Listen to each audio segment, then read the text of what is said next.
warahmatullahi wabarakatuh. Alhamdulillahi rabbil alamin. Wassalatu wassalamu ala rasulillahi ajma'in. Wala hawla wala quwwata illa billahil aliyyil azim. Raditu billahi rabba wa bil islami dina wa bi Muhammadin nabiyya wa rasulah. Allahumma salli wa sallim ala sayyidina Muhammad wa ala alihi wa sahbihi wa man tabi'ahum bi ihsan ila yaumiddin, amma ba'du. Hadirin jamaah salat subuh yang dirahmati Allah Subhanahu wa taala.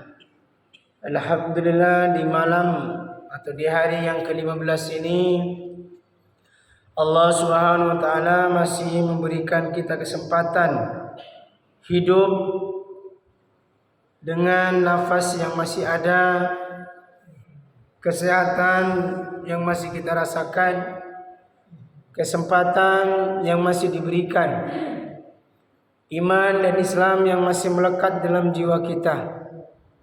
Mudah-mudahan semua karunia yang Allah berikan ini kita syukuri dengan maksimal, dengan cara selalu meningkatkan kualitas iman dan takwa kita kepada Allah Subhanahu wa taala.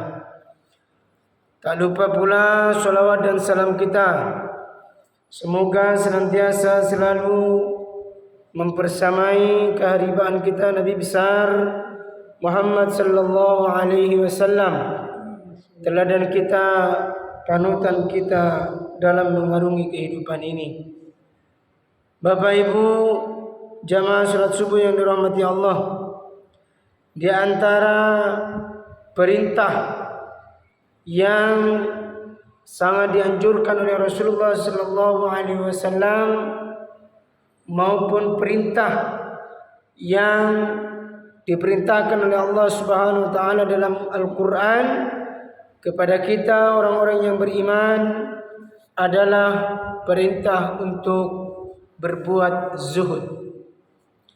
Zuhud itu adalah cara terbaik untuk hati kita ini mendapatkan ketenangan dan kenyamanan.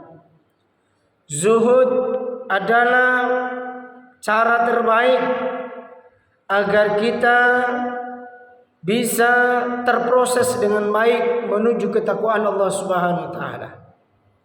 Ramadan ini mengajarkan kita juga zuhud. Zuhud dalam artian tidak tamak dengan urusan-urusan dunia. Sejenak kita diajarkan untuk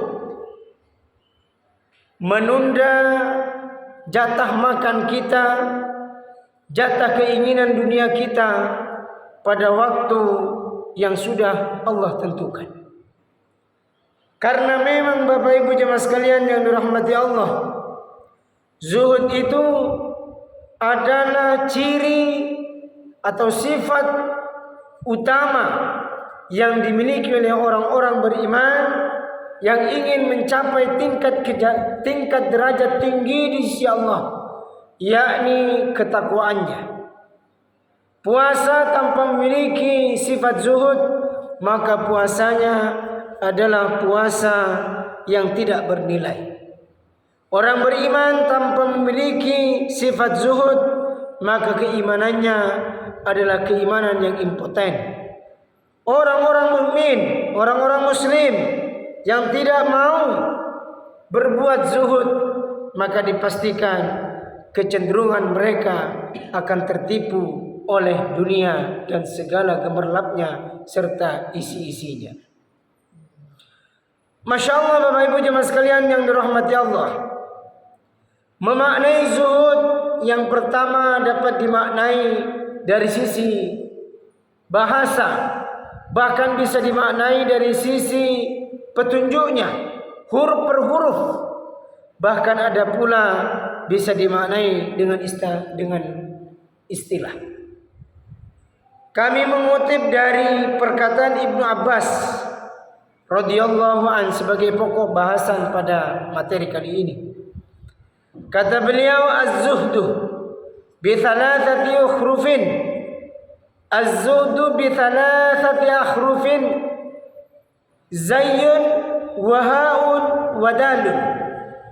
Jadi zuhud itu sebagaimana kita pahami memiliki 3 huruf. Huruf pertama adalah huruf zai. Zai di awal pertama. Kemudian huruf kedua adalah ha, dan huruf ketiga adalah dal. Sehingga dimaknai, diberikan dhamma semua menjadi zuhud. Zuhudun atau zuhud atau az-zuhud. Ya. Tapi bagaimana Bapak Ibu jemaah sekalian? Menurut beliau, fazayuh zadun lil ma'ad. Makna zai yang pertama, zai alif ba ta sa jim ha kha dal dal ra zai. Dalam istilah atau dalam kata zuhud, zai ini kata beliau fazayu zadun lil ma'adi. Makna dari huruf zai itu bermakna zat lil ma'ad. Apa itu lil ma'ad? Yaitu bekal untuk akhirat, yakni ketakwaan. Maknanya apa Bapak Ibu jemaah sekalian? Orang yang zuhud itu sudah dipastikan akan mampu mengantarkan para pemegangnya, para penghuninya, para pengamalnya untuk menuju ketakwaan. Makanya zai yang pertama itu disebut dengan zai lil ma'ad, yakni orang yang bisa dimaknai orang yang senantiasa berfikir untuk membawa bekal ke akhirat. Jadi bisa dimaknai pula bahwa orang yang zuhud, dia akan selalu memikirkan perjalanan bekalnya menuju akhirat. Ini yang pertama. Kemudian kata beliau wal ha'u hudan lid-din. Huruf ha itu bermakna lid-din. Makanya di Al-Qur'an itu dzalikal kitabu la raiba fi hudan lil muttaqin. Jadi ha itu bermakna hudan lid-din, petunjuk untuk mengikuti agama Islam. Tidak mungkin seseorang itu akan mengikuti agama ini, akan mempelajari agama ini, akan ikut dalam aturan Islam ini kalau dia tidak zuhud. Nah, pandangan orang-orang yang ingin mengikuti petunjuk dari agama Islam ini, maka dia dimaknai oleh beliau sebagai orang yang zuhud.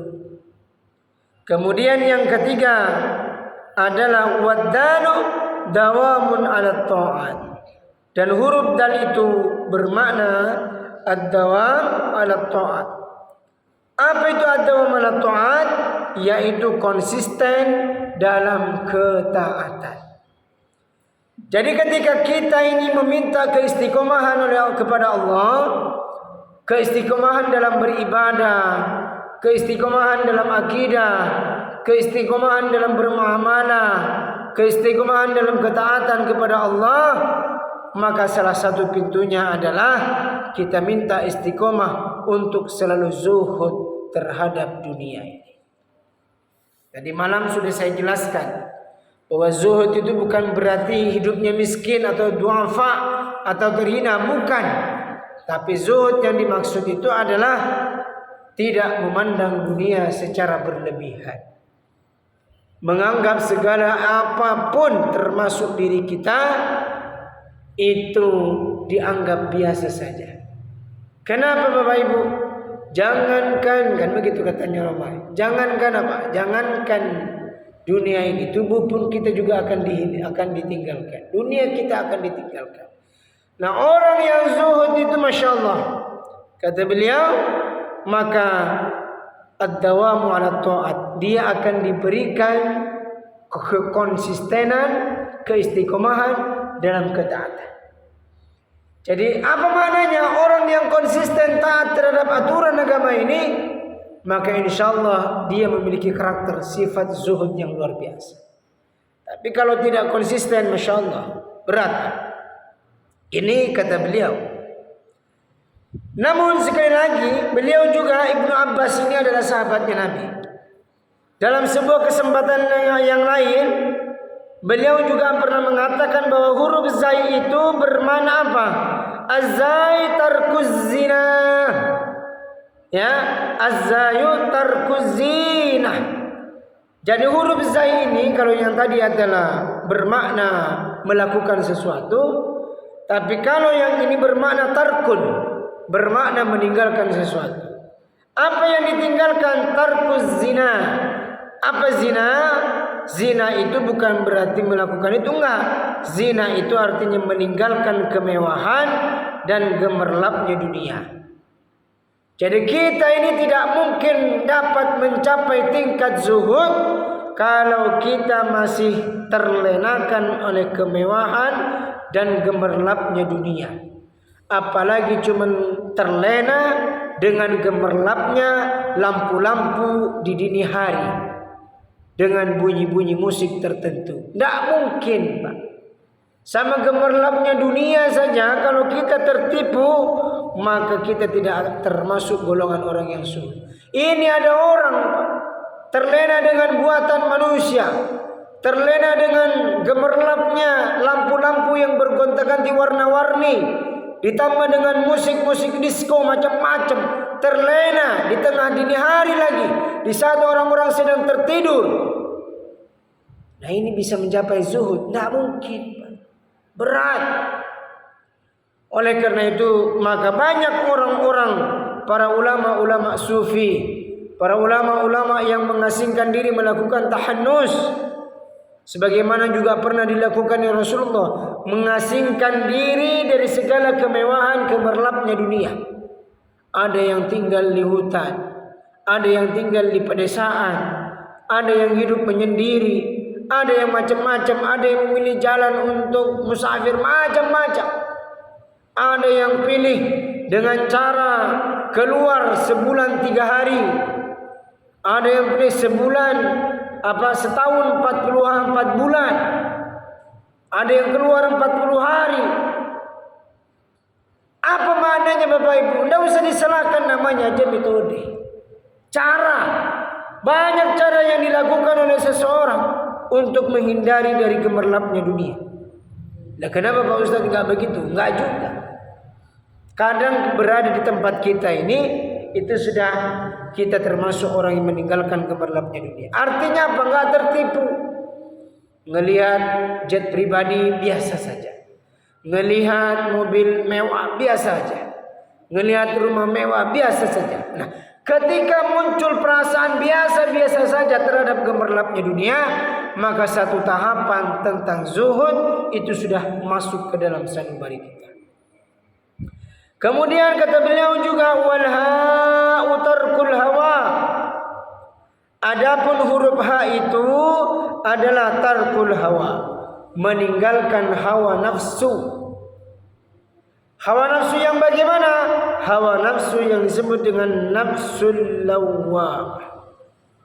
Ada nafsu itu nafsul mutmainnah, ada nafsul lawwamah. Nah, orang yang zuhud, dia berusaha untuk selalu meninggalkan yang namanya tarkul hawa. Haknya itu lawan kata dari hudan. Kalau hudan itu petunjuk, kalau hawa itu hawa nafsu.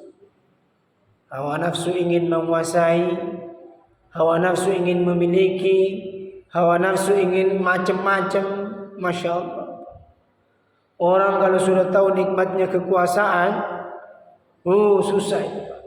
Makanya dulu Ustaz kami pernah mengatakan, orang itu kalau sudah tahu nikmatnya kedudukan, ketika bangun dia kesemutan, berusaha untuk tetap bertahan di tempat duduknya. Dan ini kita bisa lihat bagaimana sejarah, bagaimana sejarah perjalanan manusia yang diberikan ujian oleh Allah berupa apa? Berupa kedudukan. Bahkan yang paling nampak di depan mata kita, Masya Allah, dirinya sudah berkuasa. Anaknya pengen melanjutkan kekuasaannya. Anaknya sudah melanjutkan kekuasaannya, pengen pula istrinya melanjutkan kekuasaannya. Istrinya melanjutkan kekuasaannya, pengen juga cucunya melanjutkan kekuasaannya, melanggengkan kekuasaannya. Kalau perlu hidup dalam keadaan seperti itu. Apakah masalah? Tidak, kalau tujuannya untuk umat. Tapi apakah bisa ada jaminan dalam hatinya bahwa itu adalah untuk berjuang di jalan Allah? Rasanya susah Bapak Ibu jemaah sekalian. Karena kenapa? Siapa yang tidak mau hidupnya selalu dalam pengawalan? Siapa yang tidak mau dokter 24 jam siap meladeni? Siapa yang tidak mau kemana-mana dihormati? Siapa yang tidak mau kemana-mana disanjung? Siapa yang tidak mau hidupnya kemana-mana diikuti, disopirin, dikasih makan, diberi pakaian? Masya Allah. Dilayani hidupnya dengan semaksimal mungkin. Semuanya tertunduk dengan kata-katanya. Itu manusia kalau tidak betul-betul mendapatkan kezuhudan dalam jiwanya, maka terlena dia dengan hawa nafsunya Bapak Ibu jemaah sekalian. Jangankan yang begitu. Ya, yang begitu jangan. Masya Allah. Sekedar Masya Allah. Ya, sekedar mendapatkan serangan fajar saja. 200 perak lupa. 200.000 lupa dengan konsistensinya. Masya Allah. Oleh karena itu orang-orang yang beriman tidak mau membeli harga dirinya dengan harga yang murah, dunia dan seisinya ini Pak. Apalagi cuma dibeli 100.000, dibeli dengan 200.000. Naudzubillah tsumma naudzubillah. Maka tinggalkan hawa nafsu itu Pak.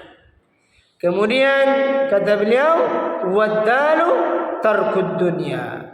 Dan huruf dal itu berarti meninggalkan keduniawian. Apa yang dimaksud keduniawian? Segala hal yang menyebabkan kita terlena dengan kehidupan dunia ini. Ya, terlena. Sudah punya Avanza, pengen Toyota Innova. Sudah punya Innova, pengen Pajero. Sudah punya Pajero, pengen ini. Sudah punya ini, pengen ini. Masya Allah. Boleh kita punya keinginan, namun dengan memaksa Bapak Ibu jemaah sekalian, takut itu termasuk kita terlena dengan keduniawian, tidak mau meninggalkan keduniawian. Sudah punya emas di tangan 80 gram, pengen sebelah kiri ditambah lagi 80 gram. Sudah punya 80 gram, pengen nambah lagi di kaki 100 gram. Sudah punya 100 gram, pengen beli tas yang terbuat dari emas. Apa fungsinya Bapak Ibu jemaah sekalian? Apalagi dengan sengaja dipamerkan, apalagi dengan sengaja, Masya Allah. Ya, bolehkah Pak Ustaz? Kalau tujuannya baik untuk ini silakan. Tapi susah Bapak Ibu jemaah sekalian. Sulit menemukan orang yang memamerkan harta itu karena Allah Subhanahu wa taala. Susah menemukannya. Mungkin seperti kita sedang mencari sebuah jarum di lubang jerami, Pak. Itu bukan jerami, susah Bapak Ibu. Jangankan begitu, orang yang bersedekah saja diwanti-wanti sama Rasulullah. Orang yang bersedekah saja secara terang-terangan, suka ngundang orang makan ke rumahnya, suka berbagi, kumpul, dikasih macam-macam. Itu aja diperingatkan sama Rasulullah, diingatkan, dihati-hati. Takut bukan karena Allah, takut karena riya. Apalagi Bapak jemaah sekalian, itu bukan tindakan sedekah. Kecuali imannya sudah kuat.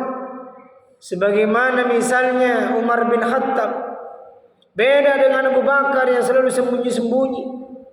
Kata beliau, saya ingin mengajarkan orang-orang yang kaya agar dia senantiasa bersedekah. Mungkin kalau imannya sekuat itu. Kalau tidak, Pak, Masya Allah, dipamerkan di mana-mana, zaman sosmed di mana-mana. Inilah perkara-perkara jangan sampai ketika kita diberikan kemampuan malah berujung pada kekosongan faidah amal. Saya kira begitu Bapak Ibu jemaah sekalian. 19 menit waktu yang kami sampaikan. Mudah-mudahan apa yang kami sampaikan ini bermanfaat buat diri kita, buat kami, dan kami mohon maaf apabila ada kesalahan dan kehilafan. Semoga sifat-sifat zuhud ini betul-betul tertanam dalam jiwa kita dan bisa membuat diri kita menjadi manusia yang hidupnya lebih baik dari waktu ke waktu. Assalamualaikum warahmatullahi wabarakatuh.